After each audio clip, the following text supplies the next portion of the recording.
game, everyone. This is Rich Ramon, and you're listening to Still Toking With. Yeah. Greetings, my friend. This is the brain of TV's Pinky in the Brain. Yes, and my human avatar, Maurice LaMarche. Hi, it's Chris Poland, and you're listening to Still Toking With. Hey, this is Eric Roland, voice of Kendo Rappa on My Hero Academia, and host of the Tough Love Podcast. You're listening to Still Toking With on the Dorkening Podcast Network. My crew is ready to obtain the absolution, removing any doubt that we were ever fooling.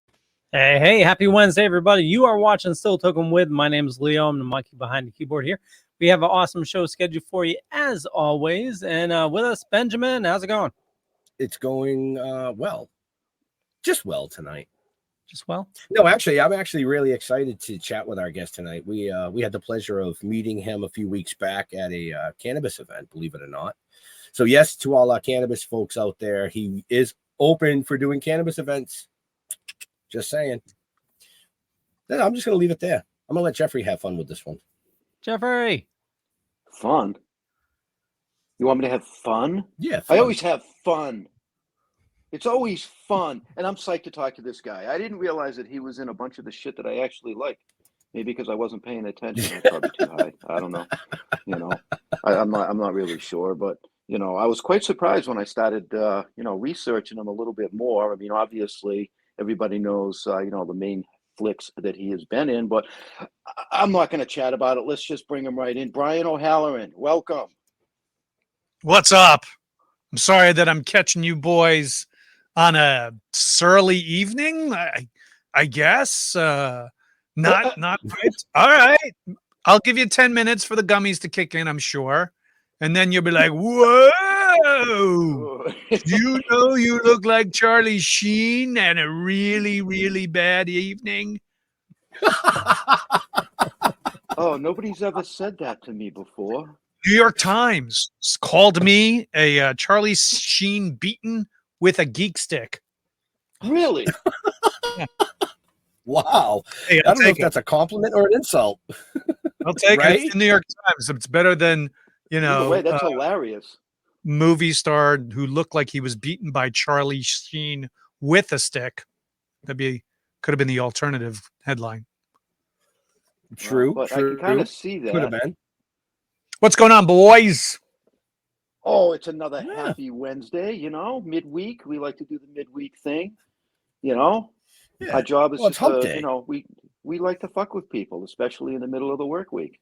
Right on. Well, thank you for having me on your show this evening. We met each other over at the cannabis event up in Boxborough, Mass. That was High Lifestyle. High Lifestyle High show. Lifestyle. And that was a lot of fun. Got a lot of great bands. The weather was a little uncooperative, but no one didn't have least amount of fun. So it was good. It was good to catch up with you guys there. Yeah, but when you're stoned, the rain don't bother you. No, not at all. True that. It was funny because they had an outdoor smoking, obviously for Ash area.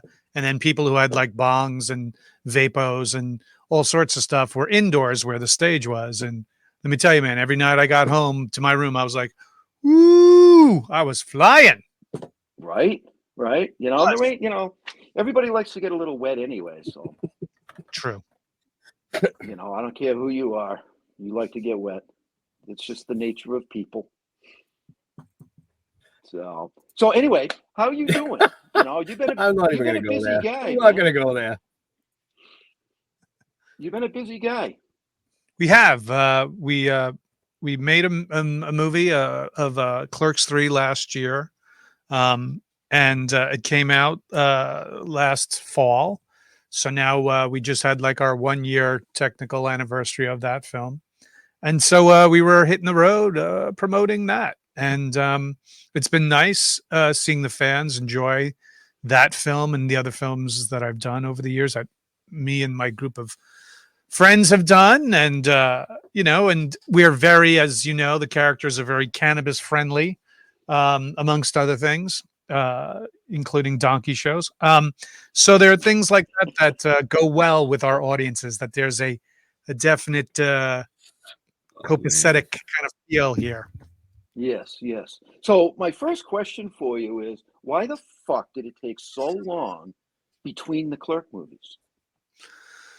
I think besides the fact that Jeff Anderson's difficult, no. I think it's better to slice into those characters every 10 years or so, or every 8 to 12 years, whatever you have it, because I don't think there'd be much change in A, physically us, but B, where the growth of these characters would be.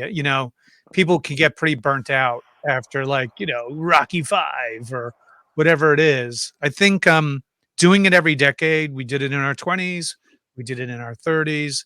This one touches in our early 50s. I think is enough. They fill in that gap with a lot of that Jay and Silent Bob bullshit. Okay. All right. Actually, that's a good approach. I like that. Yeah. Give the characters time to actually grow and live and learn. And let the audience be like, all right, I thought that guy died. Oh, that's nice. They're still working. Look at that. Oh. You lose Ben? Yeah, he must have got a phone call. Actually, no, that's you. Jeff, Yeah, that would have Jeff been. often pops off when he gets a phone call. Since Yeah, but I learned how to prevent that now. That hasn't happened in a long time. You know what I mean? I do have to say I absolutely adored Clerks 3. You're definitely your scenes. Even a friend of mine, we were talking about it. Just you move a geek to tears. It's definitely a touching story. I definitely get a lot of people coming up to me going, "You motherfucker, you made me cry." And I'm like, yes, that means you cared. If you didn't cry, you didn't care. So I'm glad that all the work, it took 30 years to get there. But remember, if the original ending of the first movie, Kevin tried to kill me anyway. The original ending, Dante gets shot. So this has been in the planning of Kevin's mind since the very beginning. He's like, fuck that Dante. So... Then it looks like you had just as much fun doing Clerks 3 as you did Clerks. We have so much fun every time we get together. So be it Clerks, Mallrats, Chasing Amy, Dogma, Jay and Silent Bob Strike Back, Jay and Silent Bob Reboot. We just have a ball because we know that Kevin's put together a pretty fucking funny story. The sets are always low key. So there's no kind of like, oh, there's so much pressure. There's, $120 million on the line. It's not that at all. So we get to just tell our kind of fun takes on things without any kind of worry. Yeah, be relaxed, be casual, and from what I can see, it's you're just being yourselves in most of it. Yes, and there is cannabis on sets, so a lot of people are just chill. Joanna's asking. That's how it should work. We found out that you. Go ahead. Joanna was asking, have you tried the Moobies pop-up burgers? I have. There was a couple of pop-ups that happened. There was a tour of pop-ups 2 years ago, right after COVID, was kind of everything was coming back to normal, and it came out of COVID, getting this food to people via the company Goldbelly and stuff. So they had a pop-up in Red Bank, New Jersey, which is the same town that Kevin has his comic book store in and his offices. And then the guy who ran that division decided, hey, let's do it in other cities. And it usually coincided with either a Comic-Con that we were at, or if one of the movies that Kevin was taking on tour that year, like he did it for the Jay and Silent Bob Reboot tour, there'd be a restaurant that they would find ahead of time. They knew what their schedule was, and they would just switch the menu to all movie stuff. They decorated as best they could with movies decor, and it's been a lot of fun. I've tried the burgers. I've tried the Beyond version as well. I've tried the cock smoker, which is their chicken sandwich. There's a lot of the movie milkshake is really good. And their hater tots were always super good. The menu is nothing crazy out of line from something. You're not going to find some oh my God, it's suck my Johnson hot dog or something. But there are some really cool things. I like how we did that. I like fuck Mike Johnson hot dog. Yeah. And those are the type We of are tongue-in-cheek 18 kind of plus, things so we like to do. Right. Nice. Oh. I'll have to try that. So Now, do have the three? of you Joanna been did out ask on, how much weed was on set. You know, it wasn't like a ton, and it wasn't like, you know, you're standing in the same space that we're doing scenes in. But in between, you know, takes, you know, certain people had it in their trailers or outside their trailers. And then when the day would wrap, there'd be a good kind of relaxation of a reward well done. Okay. Where was Clerks 3 filmed? Was that In New Jersey. It We was in New went Jersey. right Okay. back to the source. Yep. And it was the first movie since the first Clerks that Kevin shot entirely in Jersey.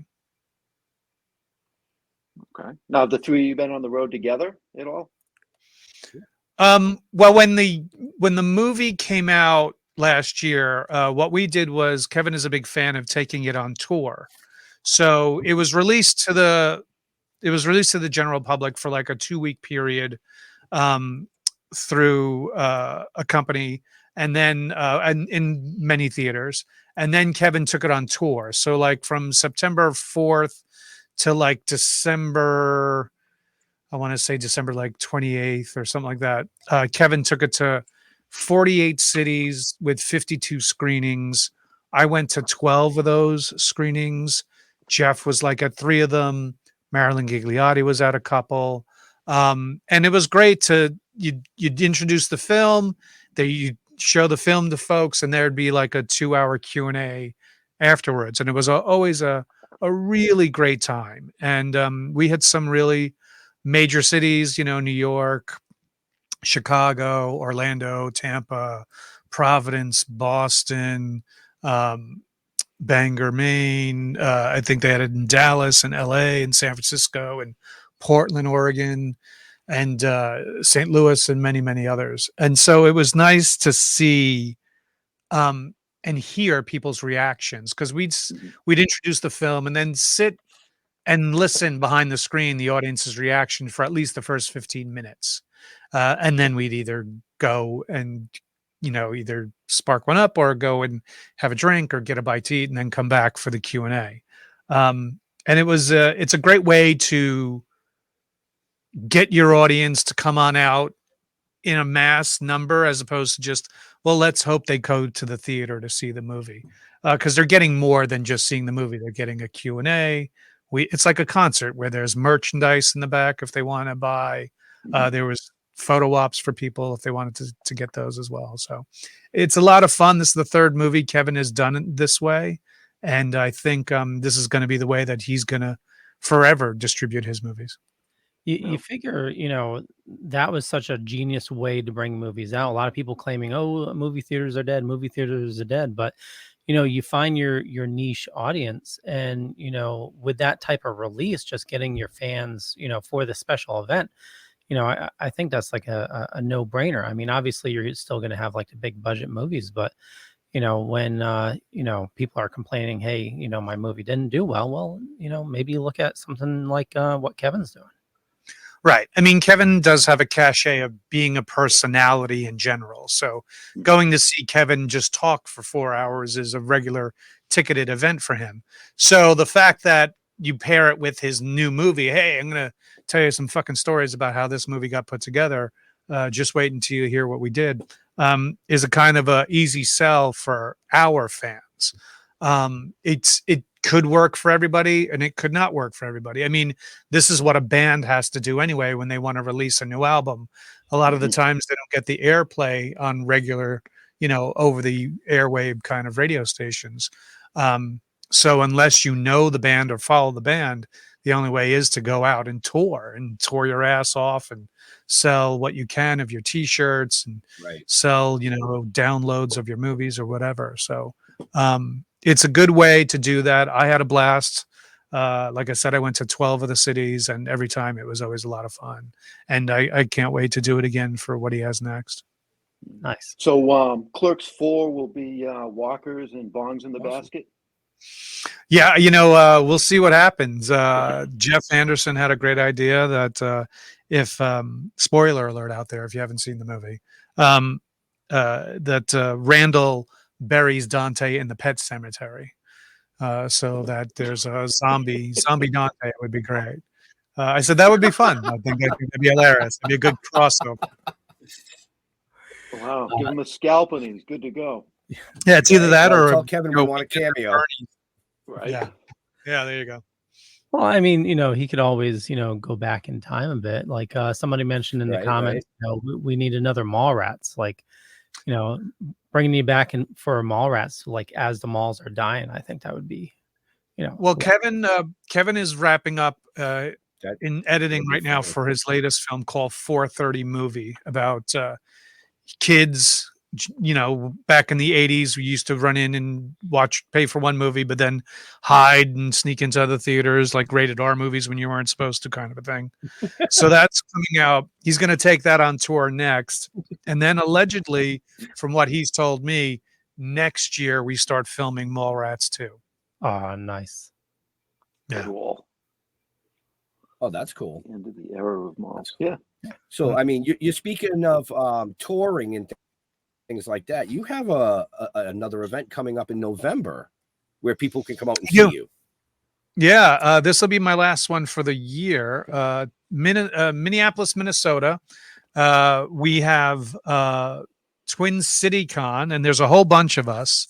So you can meet myself and Jay and Kevin and Jeff and Marilyn Gigliotti from the original Clerks. But we also have the folks from Mallrats as well.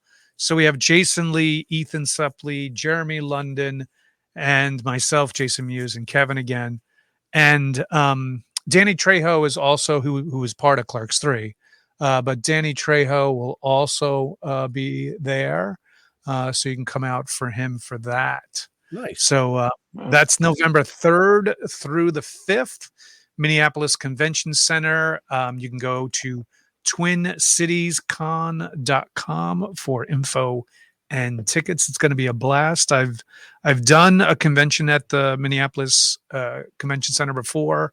It's a great venue. The restaurants in Minneapolis are really good. And it's still warm. So come on out before it snows. Right. Jason. Yeah. Right. We'll bring you snow boots. Yeah. Yeah. In a warm jacket. Depends on what the weather decides to do. Yes. But it's getting warmer and warmer.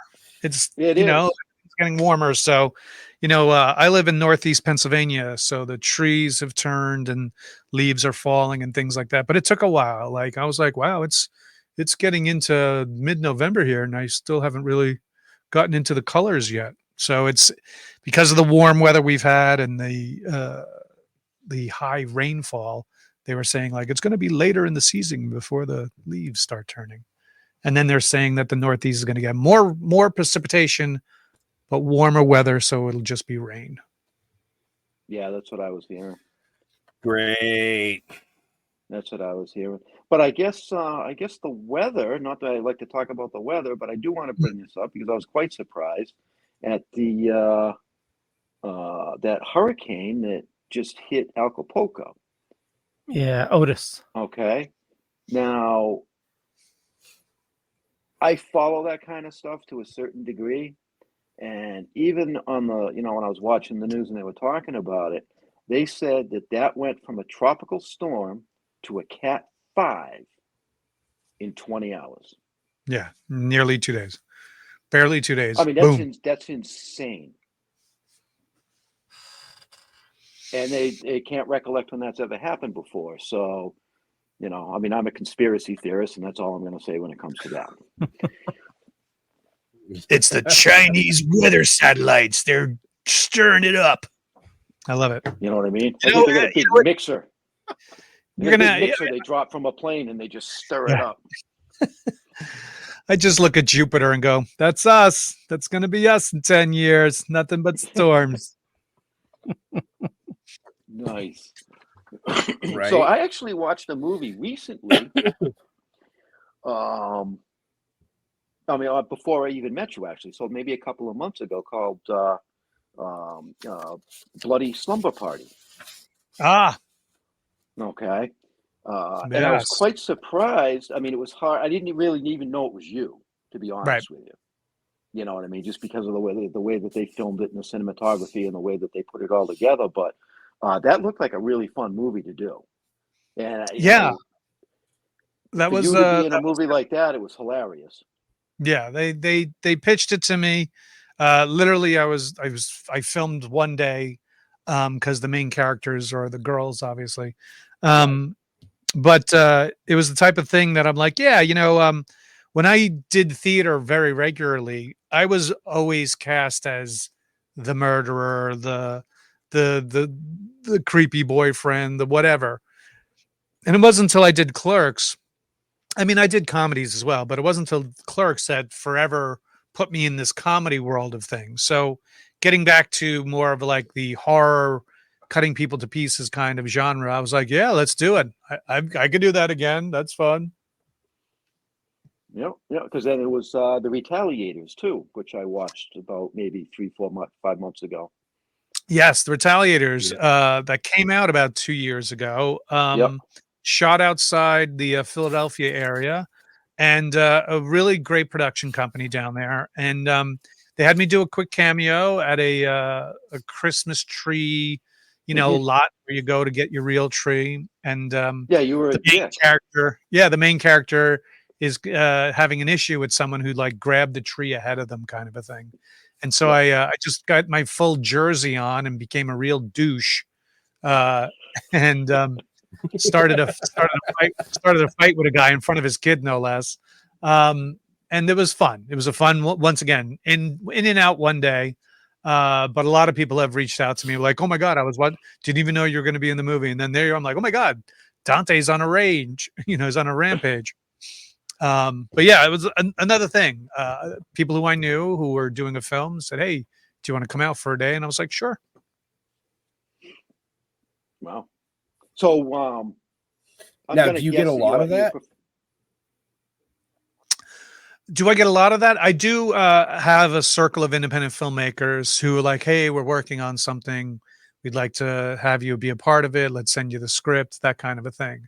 Not everything I do, and not all the time, they are prepared to do things like be a SAG signatory film, because I am a union member. We have to go through the unions, and there are programs for lower budgeted films to have SAG member actors in it. So when, there's usually a couple of parameters that have to fill in before I say yes to things. There was looks like it came out in 2017. Okay. We actually had you on the Dorkening for this. Bad Frank, you were in as well. Yes. That was a good one too. That was a really good one. I had a blast filming that one.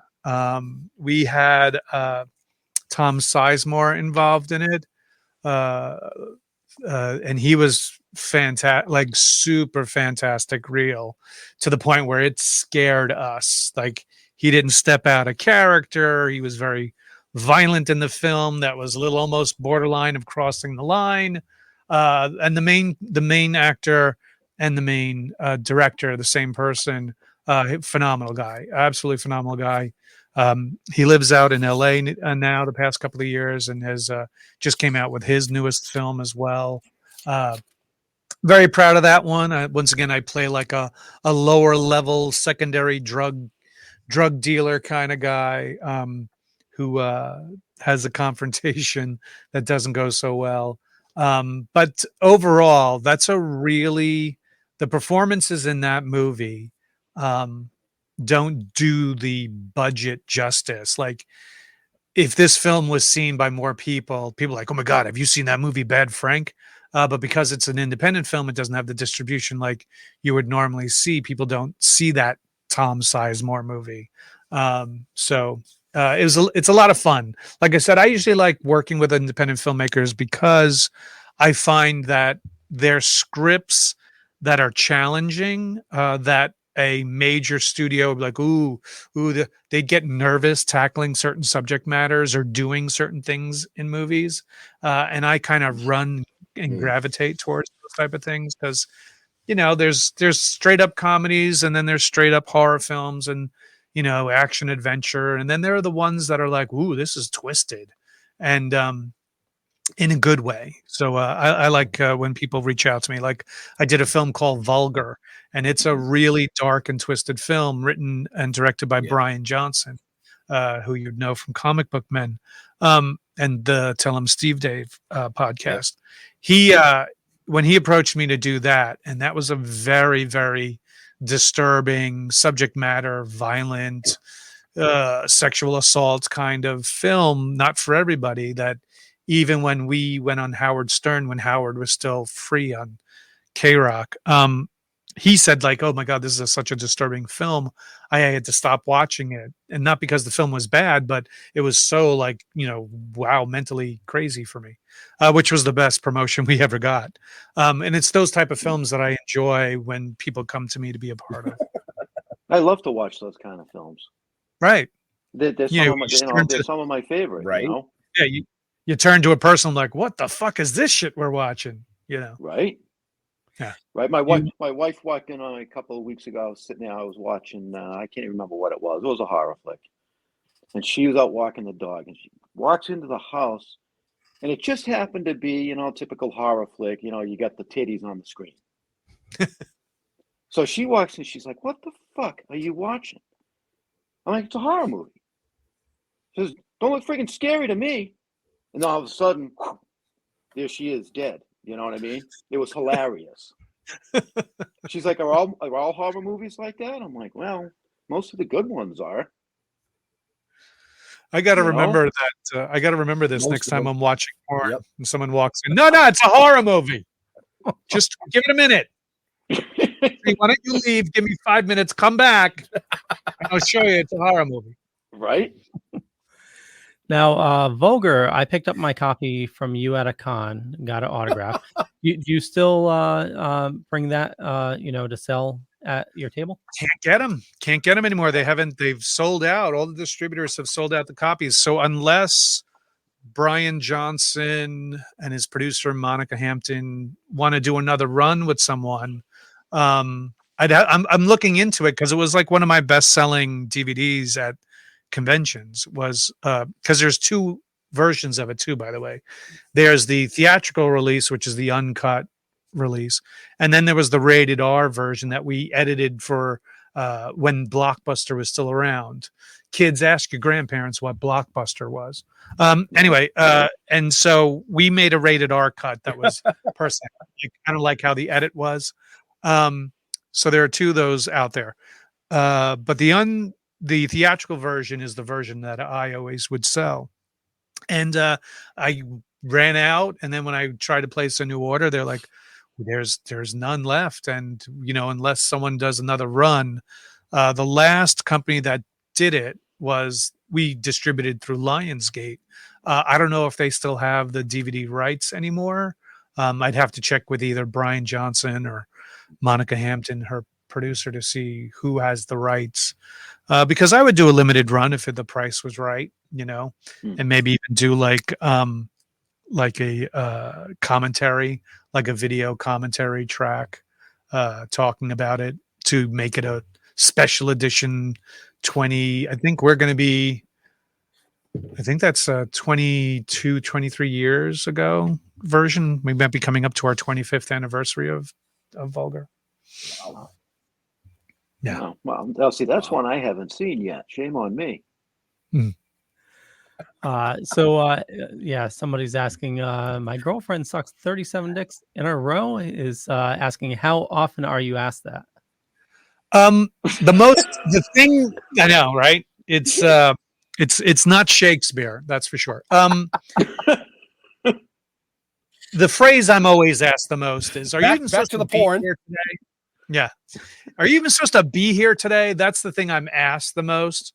When the 30s, or they'll just shout 37 in a row, which that the viewer is making a reference to.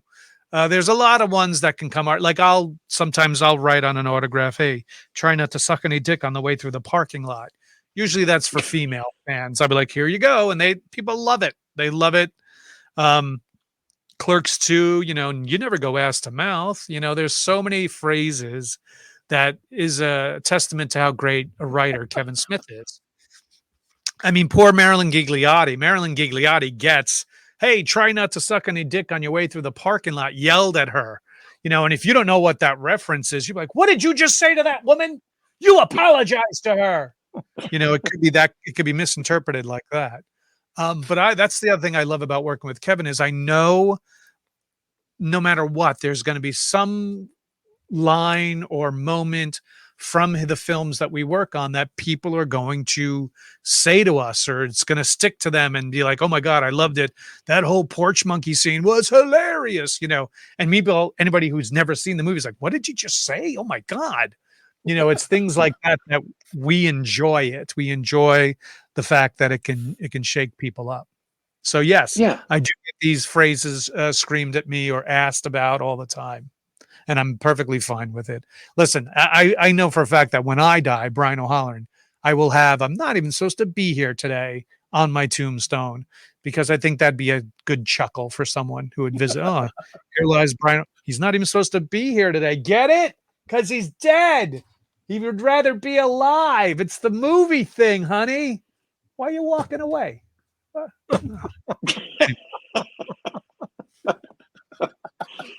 Right underneath you put, and actually, I'm not here. Oh shit! Right. Exactly. So, you did a music video for a very popular band years ago too, which was I've done a few. So which one are we talking about? Soul Asylum. Soul Asylum, yes. The very first Clerks. Yes. We did Can't Even Tell, which we reenacted the famous hockey scene on the roof. So it was the Clerks playing against the Soul Asylum band.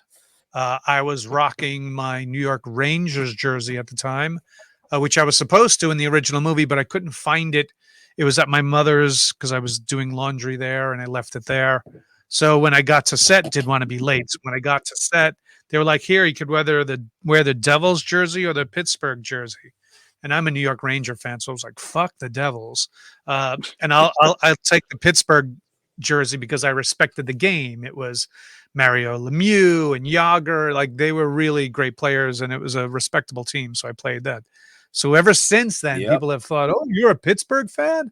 And I'm like, I respect their game, but I'm a New York fan. But anytime I'm in Pittsburgh, though, I don't usually have to pay for a drink. So it's good. Wow. Right. Well, if he comes to Boston, I'm going to make him buy me drinks because I'm a Boston fan. We had the opportunity to meet Soul Asylum a couple of years ago. Right on. In Plymouth, and fantastic guys, fantastic. Yeah. Dave Perner, the lead singer, is an amazing guy. I saw him in Webster Hall in New York City about, I want to say 4 years ago, and saw him after the show. We hung out and chatted, and he was saying like his most requested songs that people shout out to him to play is Can't Even Tell from the very first Clerks and Misery, which we played at the end of the second Clerks. Mm-hmm. He played it at that live show as well.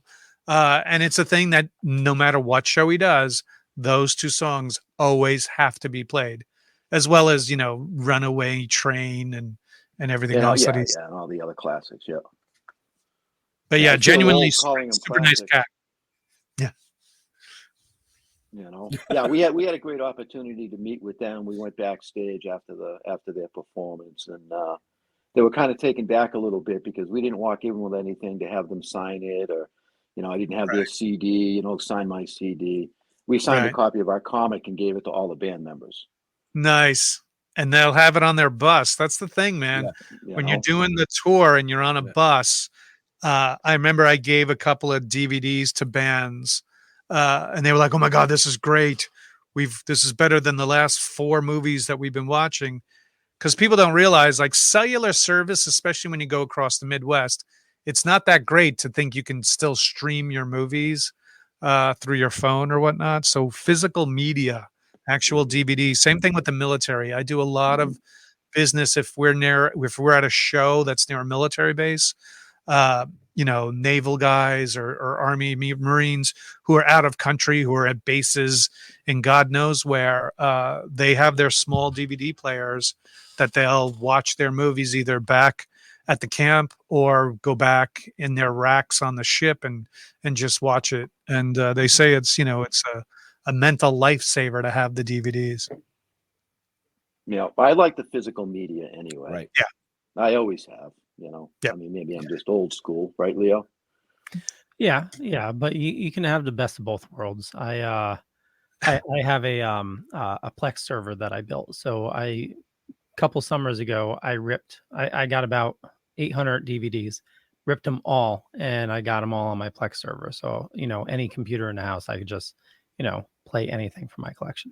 A friend of mine did that too. He has like about 2,000 movies Wow. on it. And I'm like, wow, that is crazy. The other thing too, is I just heard on the news is Best Buy after this year, Yep. Best Buy will no longer sell physical media anymore. They will still sell computer games, but they will not sell movies or CDs or music. That's a shame because that's Right. pretty much the only place I'd buy my movies because you get the special steel box. Like Correct. Clerks 3, I got the steel box from Best Buy. Right. And so it'll be interesting. I know Amazon has now come out with, it's coming out. They're taking pre-orders now of all 3 Clerks movies in a box, and the box looks like the Quick Stop convenience store. Oh, no way. So it's like $130. Amazon's taking pre-orders now. And I think it comes out in December. Also, they finally have decided to do Clerks Pops. So we now have Clerks 3 Pops coming soon. nice. So for those ones who collect, for those people who like collecting plastic that kind have like giant heads, by all means, it's coming. I still can't see the fat in that. I just can't. It's the Beanie Babies. It's the same thing. It is. I get it. I'm more of a bobblehead guy myself. See? Well, the thing is, Pops, people were saying, it was going to crash years ago, just like the Beanie Babies, but they keep on growing, which is insane, P.T. Barnum said it. A sucker's born every day. I swore I would never collect Pops until somebody gave me a Leonardo from TMNT. And I thought, oh my God, this is the cutest thing ever. And now I got friggin' 200 Pops in my garage. Oh, they hooked you, right? Oh yeah. Yeah. I think I have like 6, and it's usually from people who've given it to me. And like there's been ones where people have made custom ones themselves because they didn't have Pops. So there's like a custom one like behind me here, and then I have like Notorious B.I.G. and Tupac as Pops. I thought that would be funny. And then a couple of different Marvel ones, but otherwise, like I don't have any of the Jay and Silent Bob ones or the Moobies cow or whatever. But I will get a set of these official Pops just to see, just to have, and then I'll be probably selling them at my table at these cons when next year when I'm hitting the road. Nice. People will be bringing them in so you can sign them for them. Exactly. And you have trading cards now too, right? They do. They did different types of trading cards. So they did like a Jay and Silent Bob reboot set of cards through Upper Deck, I believe. And then the Topps company came out with Garbage Pail Kids cards, but Clerks edition. So they took all the Clerks characters and did Garbage Pail Kids.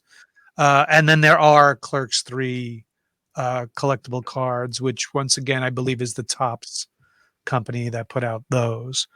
People still collect cards, like finding, and I'm talking about in the sporting world, people still collect looking for the rookie, Connor McDavid or the rookie whatever when it comes to basketball and baseball.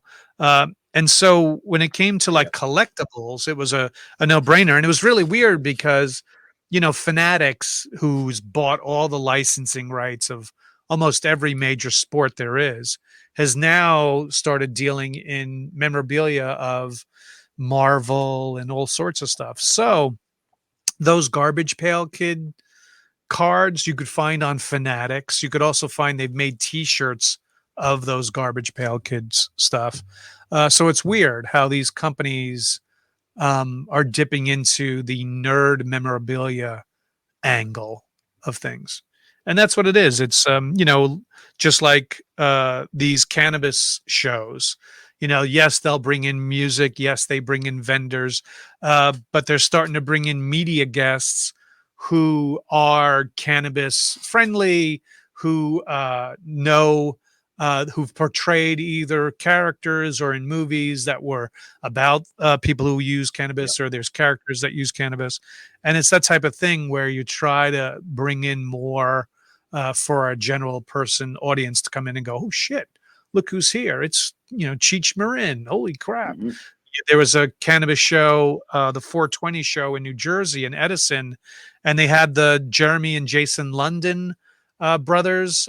Jeremy, obviously from Mallrats, Jason from a couple of shows as well, and they're both cannabis-friendly actors and stuff like that. So more and more as cannabis becomes legalized from state to state, it's good to see that these entertainers and bands and actors and comic book writers and book writers and artists, who have that open mind to know the benefits of and the positive outreach that is cannabis is a good thing.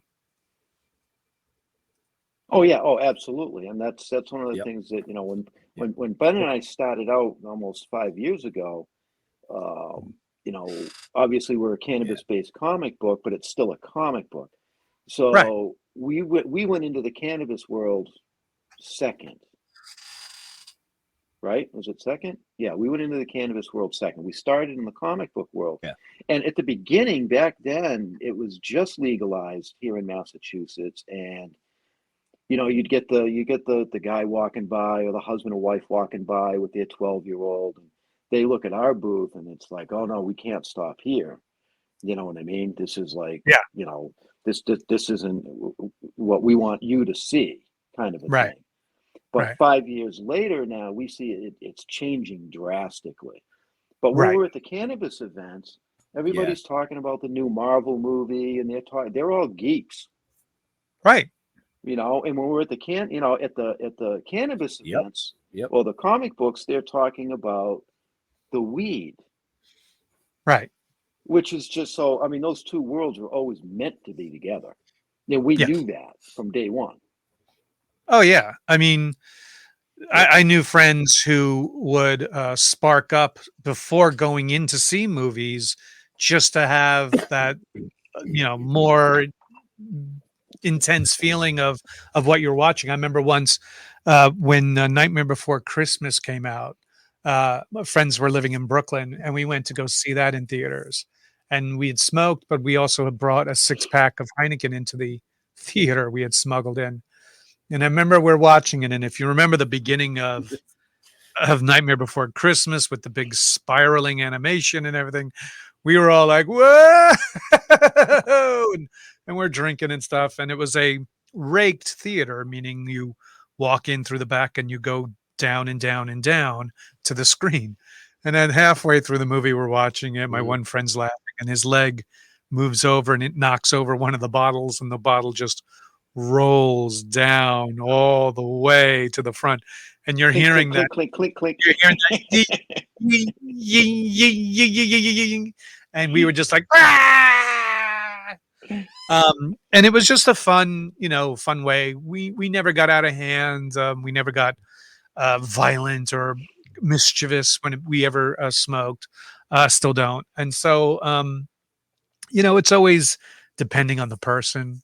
Sometimes it brings out the best in people, and sometimes it just highlights the douchiness in people. You were a douche when you were straight and sober, and you're a douche now. Well, so I want to ask you, what's your take on? I mean, obviously, cannabis has come a long way. I Mm, mean, when I was growing up, it was brickweed, and you had to pound the seeds and sticks out of it. And you might end right. up with a little bone. But in today's world, I mean, there's baked goods and the edibles and the gummies, and what's your take on all of that? What do you prefer? Well, first of all, smoking what's been out now and taking out now compared to what I was in my Hmm. early 20s, I was like, wow, I had nothing but shit back then. Right? Um, because now it's like really intense. And, if you go to a great dispensary who has really good bud tenders, who know what they're talking about, who has a different level of varieties of what you're looking for, um, that type of industry is Right. really blown my mind. Like when you go to Canada, especially because it's been legal up there a lot longer, and like I've been to dispensaries in Vancouver, Calgary, Montreal, Toronto. It's like walking into like the most high end kind of cosmetics counter. It was like, how can we help you? What are you looking for? What kind of level of high you're trying to get? Or if you're going there for something medical, like, oh, I have lower back pain, or I have anxiety, or I have, seasonal depression, whatever. It's amazing to see how much science has been put into it. And even in the growing aspect of things now, Oh yeah. to see how much botany and actual deep crossbreeding. And Mm. well, if you crossbreed it like this, it's amazing. And it's nice to see that when states who then legalize it then finally are getting their tax money coming in, and the amount of tax money that comes in funds a lot of programs. I remember when Colorado legalized it, in their first year their tax income was unbelievable. Someone told me that it funded like 7 years of their education programs and stuff like that, which I'm like, I believe it. Hmm. So, it's something that eventually the laws will be universal. I'm sure it's tough. You have a certain coalition that's against it, obviously, and they try very hard, and it's a gateway drug and all this other stuff. So, there's a lot of work that still has to be done, but I know a lot in the Northeast have already made it legal, and the West Coast as well. It's just a matter of meeting it in the middle so that you can travel without any hassle. I know. So what's your preference? Do you like Right. to smoke, or are you the edible guy? I've been doing more edibles just because the Hmm. smoking, it just, when you're staying in hotel rooms, they're like, they kind of, a lot of hotels are poo-pooing on the smoking part. But if friends are smoking outdoors or in a venue that's not my hotel, I'll partake when I know I'm got time to come back down from it. Mm. Um, I always try to trust who I'm taking it from too, because the more you smoke, the longer your tolerance is, the higher your tolerance can become. So you could be Yeah. handed something from someone who's been smoking for 20 years, and it's just like to someone who does it Right, occasionally. right, right. And the Um, edibles can be very unpredictable. correct. So I have a company that I know, that when I see them at events, they know what I like, and they'll hand me some stuff from time to time. Um, and I think that's going to be more the future, um, just because of transportation. If you're away, if you're home smoking, all good, spark it up. But I think for people who travel, especially, the gummies will be more and more the way. Okay. Yeah, because I brought that up because Mark just popped in. I Yeah. think you met Mark at the High Lifestyle show in Boxborough from Hole in the Wall. Right. Yep. Yeah, yeah. So he just popped in to say hi. So hi, Mark. There he is. Still Toking Gummies of Fire. Yep. Yeah, we do have our own brand. Nice. You know, so good people. There's Yes, a we lot of do. good people doing a lot of good things out there. Yeah.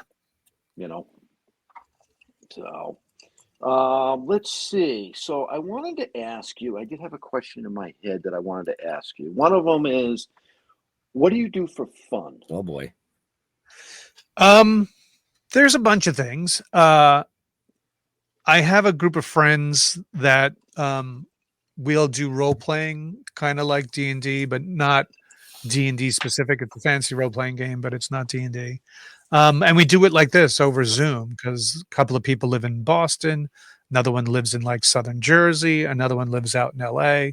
So we'll get together once a week via Zoom. Sometimes we'll get together at, like I was just up in the Boston area this past weekend. So we got together there. And then once a year, we'll do a trip to some location. 2 years ago, it was Los Angeles. This past year was in Vegas.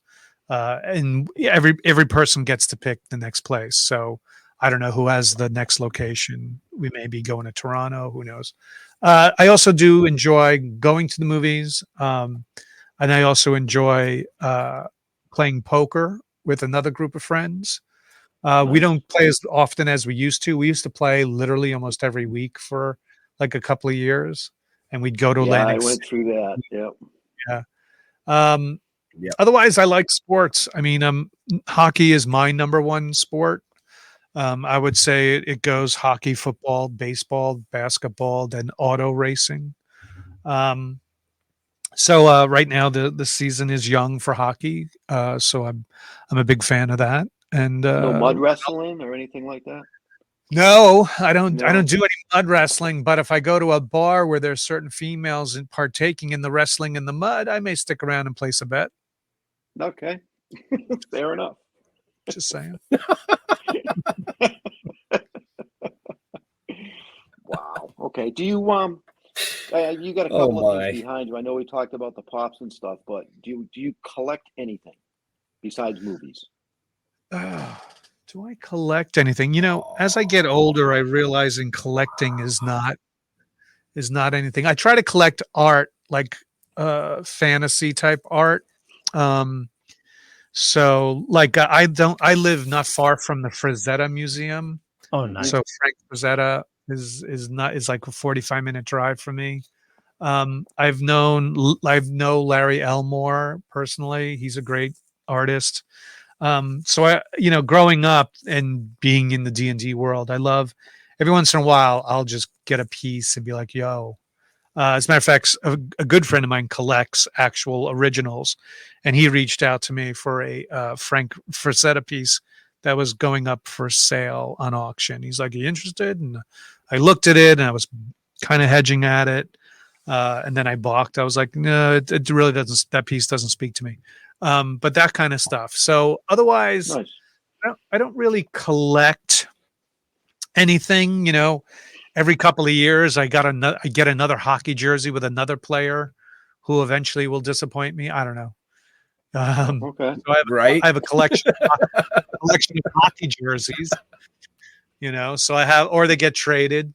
So I have like for instance, I have a Zuccarello when he played for New York. I have a Zuccarello jersey. I had a Pennington Jets jersey back in the day. So my guarantee one is my Namath. At least I have a Namath. That one at least has won a championship.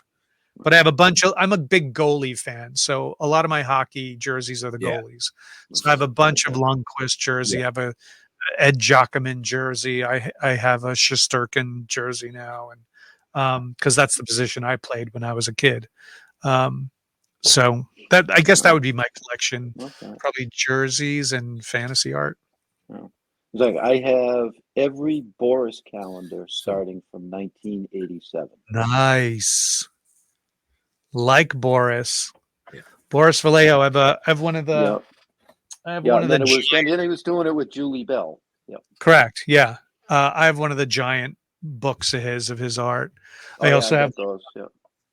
The Art and Arcana. I got this big one, this big Art and Arcana book, Nice. which has a whole bunch of stuff. It's all the art from D&D, the old school D&D games and stuff. Oh, nice.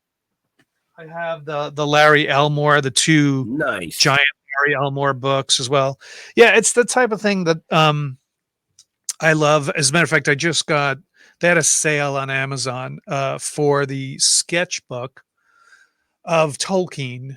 They put it into an actual book, and stories behind his original sketches. So I just got that Wow. delivered along, as well as the Alan Lang books, who did the art direction for the Lord of the Rings and the Hobbit movies. So those just came today. So I have those books. So that's what I like to sit back and look into and be a part of. A lot of fun. Are you a reader? Do you read? I am. I don't read as much as I should. I do have a good collection of books. Fantasy? And it takes a lot for me to mostly? Huh? Fantasy or? Yeah. Fantasy, some biographies of historical figures, things like that. Every once in a while, someone will hand me, mostly, to be honest with you, graphic novels, which, is a great way to get young people to read, I think, is more and more is comics and graphic novels. Just because kids are constantly in their phones anyway, looking at things visually, as opposed to reading. So I always jokingly call comics are like Instagram, but without the video. Okay. Have you ever read the Terry Brooks books? What series is that? The Shannara series. The Shannara, yes. Yeah. Yeah. Okay. Because if you're a fantasy person and you haven't read those books, you're doing yourself an injustice. Right on. So, all right. Well, those are my questions. That's what I wanted to know about it. Well, yeah. I mean, we're getting close to time, anyways. But one thing I wanted to bring up. I know I'm a little delayed for some reason. My internet's quirky, but you have a podcast. I do. Yes. I have a podcast called the O'Halloran. I'm starting up season 2. Hopefully in the next couple of, I'm going to do interviews at the Twin Cities Con, and I think I'll start my new season in November. But yeah, you can find it. Let me see if I can find the.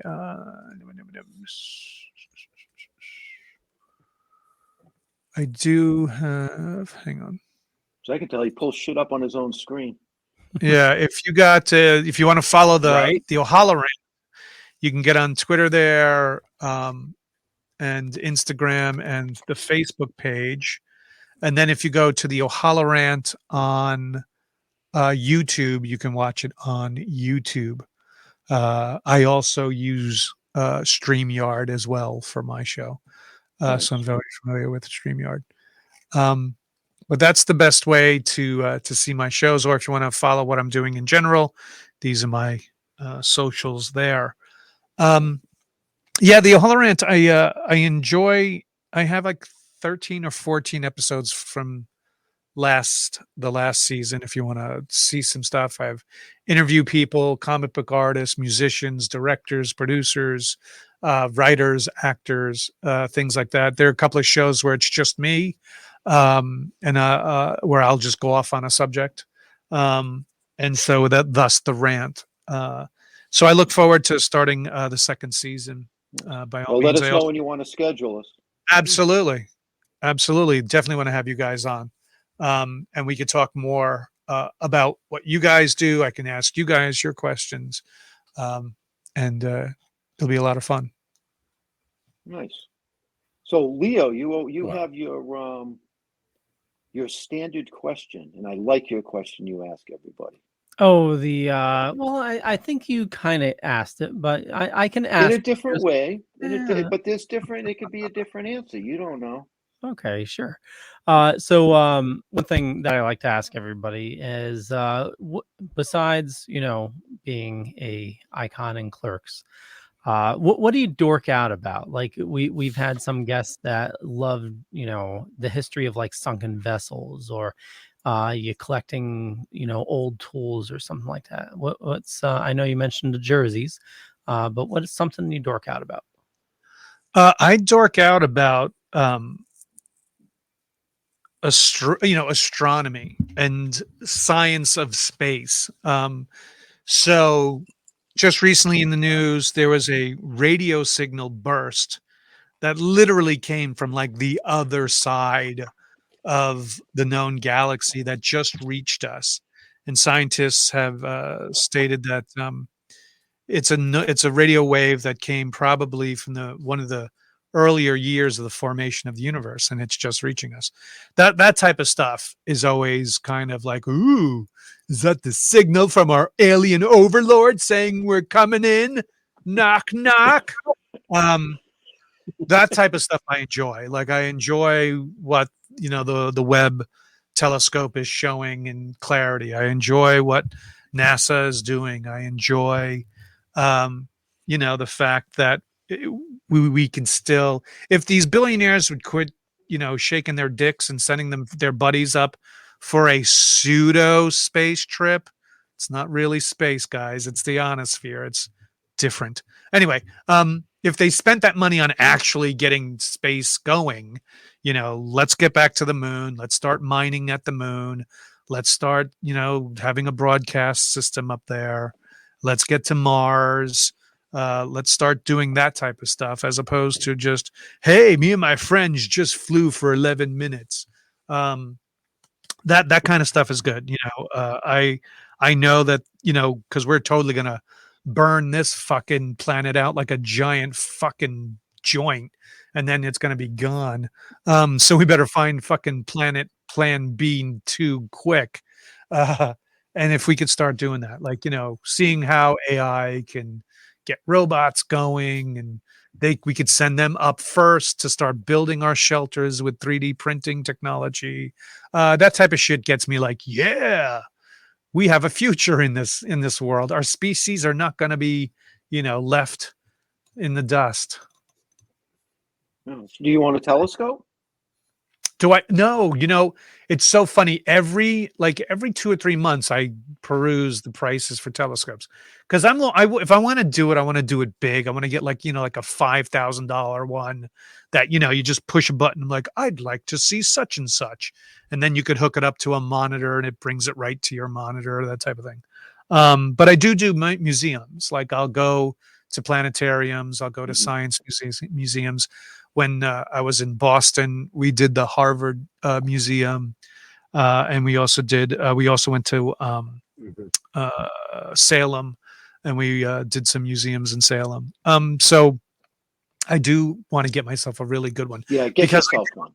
Yeah, because I live in I live in the northern end of the Pocono Mountains, and I'm like at 1,700 elevation. So literally last night, it was such a beautiful, clear night. And I have very little light pollution around where I live. That I definitely want to get one. Well, So yeah. especially if we have it, yeah, it's really something. You get to really see something. the Starlink satellites flying above and shit. I've actually seen the Andromeda Galaxy through our telescope up in Maine. Nice. It took about 3 fucking hours to find it. Yeah. Maine was the clearest sky in all my years. Maine had the clearest sky I've ever seen. I was in because I'm up about an hour from Bangor, so yeah. So I have a friend who had a lake house in Bangor, not Bangor, Gray, Maine. Yep. And I was just like, wow. It's also where I had one of my best mushroom experiences. Same trip. Mm-hmm. It's true. Absolutely. Hence the astronomy. It was. We went it was pitch black. We went out onto the dock, and the dock stuck out about a good 25, 30 feet, maybe even 40 feet. We all just laid on the dock. We had some mushrooms, we're chilling out. And then just the sky where you see the dust of the actual Milky Way and everything else. It was just like, this is amazing. And then we tried to find our way back to the cabin, which was really dark, and this is before cell phones, so there was no one who would just pop out their cell phone to turn a headlight on. So that was a trip getting back to back to the cabin. But one of the best times, one of my best memories of being on mushrooms and looking at stars. Very cool. Nice. I can totally appreciate Excellent. that. Wow. Hey, speaking of stars and tripping, if you guys want, February, the end of February, there's a whole bunch of us going on a cruise from Miami to the Bahamas. It's February 23rd through the 26th. You can go to cruiseaskew.com. Tons of things. I'm going to have an actual pub crawl with me. We're also going to do a live version of my O'Halloran show. We're going to read the original Clerks 3 script, which was a lot darker back in the day. And we're also going to do a Mallrats screening, a Mallrats script reading, tons of comics, amazing bands. Get your tickets now. Go see. Hey, perfect time to go to the Bahamas, February. So catch Wow, it. that sounds like a lot of right? fucking fun right there. A lot of fun. Tons of people. And we just talked about them just earlier in the show. Soul Asylum is one of the bands that will be on board playing. No shit. Yes.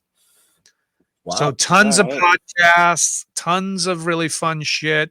There's be a wine tasting. There'll be tons of stuff. So come on out, get your tickets if you can. Cruiseaskew.com for more of that. A lot of fun. And you get to leave from Miami. Go fly early, stay in Miami for a day or two, then get on board the ship and sail. Did you write that down, Ben? Cruise. Yeah, write it down. Yeah, I would love to fucking do that. What cruise line? Fucking right. It's on the Norwegian Pearl. That will be the ship, the Norwegian Pearl. This the company that does it is called Sixth Man Entertainment. They do tons of cruises, like the Kiss Cruise, the Impractical Jokers Cruise, like all these big time cruises. This is the production company that does it. So it's a well-oiled machine. It'll be handled very well. All right. Well, I'm going to look into that because that sounds like a fucking blast, and that's my time of year to be on a ship. Exactly. Awesome. All right. Well, I know we are at time, so we'll wrap things up. And Brian, if you can hang on until after the music ends, sure. Just make sure everything closes out. I want to thank everybody for watching this fine evening. You know me, just Google me. You'll find a bunch of stuff. Could be true, could be not. I'm not going to say which is which, but I run the Dorkening Podcast Network. There's a ton of awesome people doing a ton of awesome stuff. Head on over to thedorkening.com for more information. And Brian, where do you like people interacting with you on the socials? Any of the ones you see above here, I have to change that logo. It's not Twitter anymore, but X Brian C. O'Halloran, Instagram Brian C. O'Halloran, or Facebook at the Brian C. O'Halloran is the socials that you can reach out to me if you want to reach out for my podcast, The O'Halloran. It's pretty much the same thing. The O'Halloran on Twitter, The O'Halloran on Instagram, The O'Halloran on Facebook, and Brian C. O'Halloran on Twitch when it does air as well. Very cool. Very cool. Jeffrey. Well, first I want to thank Brian for joining us. Obviously I grew up watching a lot of his shit. He's not quite as old as I am, but he'll catch up. And I'm looking forward to, Clerks 4 in, Walkers and Bongs in the Basket and that kind of shit, because I think that would be fucking hilarious. Even if it was just a skit, just a plug for you guys. As far as us, just go to stilltoking.com. Follow us on YouTube, Talking with the Dead on Facebook. And you'll find out everything about us. You don't want to know anything else about me. Very well. Very well. Benjamin. Oh, my God. So I want to apologize because I have been a little delayed here. My internet's fucked. I don't know what's going on. You got the squirrels chewing the wires again. Yeah, it's something screwy going on because it goes from very good, excellent strength to poor, and I'm fucking plugged in. I think I'm going to have to call my internet provider. Any of the family members streaming anything on Netflix or something, taking up your bandwidth? No, I'm plugged direct. So yeah, but I think my router might be shit in the bed, or the computer, one of the two. Either way, I'm going to fucking fix it. So, but I want to thank Brian, of course, and to all our veterans and first responders, we want to thank you for doing what you do so people like us can do what we do. Stay safe. We'll see you next week. Bye.